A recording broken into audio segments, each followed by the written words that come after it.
Oh, mahal. Ano Buti ba yan? pumunta ka.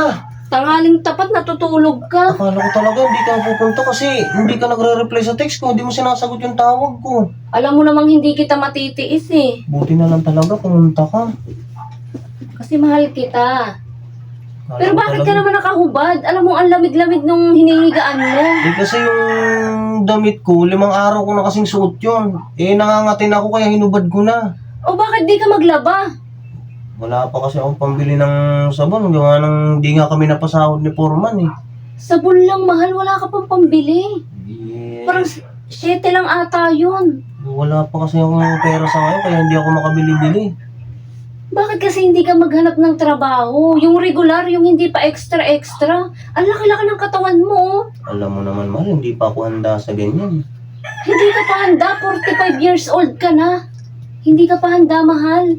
Hindi naman kasi minamadali yan eh. Dinadaan yan sa tamang timing. Tamang timing. Ikaw ba, kumain ka na ba?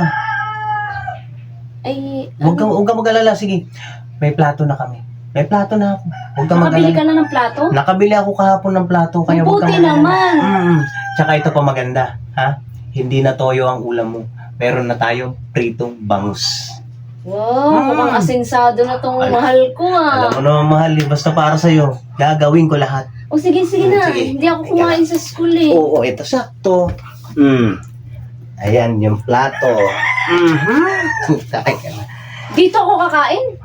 Oh, malinis naman yan. Binili ko yan kahapon dun sa magbubuti. Mura kasi kaya binili ko na. Mahal naman. Second hand pa yung plato na binili mo sa magbubuti pa? Pero malinis naman yan. Okay naman yan. Ilagayan to ng biko eh. Ayaw mo na yata sa akin. Pare-parehas kayo ng mga ex ko. Hindi naman mahal. Kasi Nakikipaghiwalay sa akin dahil nga ganito lang ang buhay namin. hindi naman sa ganun Kinakahiya mahal. ako. Kasi ang plato kasi kainan, maliit lang yun. Pasensya ka na, mahal. Hindi ko pa kasi kaya bumili ng babasaging plato. Yung mga nabibili sa palengke. Tapos yung ulam pritong bangus. Masarap yan. Ganyan din ang ulam ko kanina. Masarap yan. Mahal naman.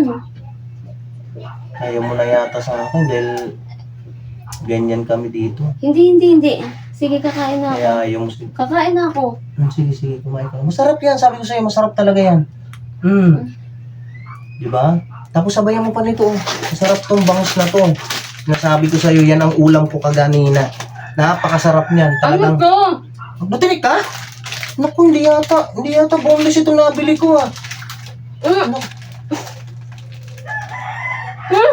Butike! Ha? Ano?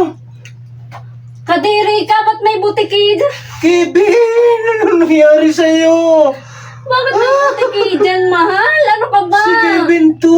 Kawawa naman yung alaga ko. Hinahanap ko to kagabi. Bigyan mo ako ng tubig. Tubig? Sandali. Kadiri, may butiki. Baho! Ano ba yan? Hindi ko pala naitapon yung dumi ko kagabi. Pasensya ka na. Teka, sandali. Tatapon ko. Ayun pa rin yung lagayin nyo ng tubig? Oo, itatapon ko nga. Hugasan ko rin naman ito mamaya. Wag na. Hindi, hugasan ko rin to. Wag na. Itatapon ko. Sandali. Kadiri ka. Hugasan ko naman to. Wag na, hindi na. Wag na!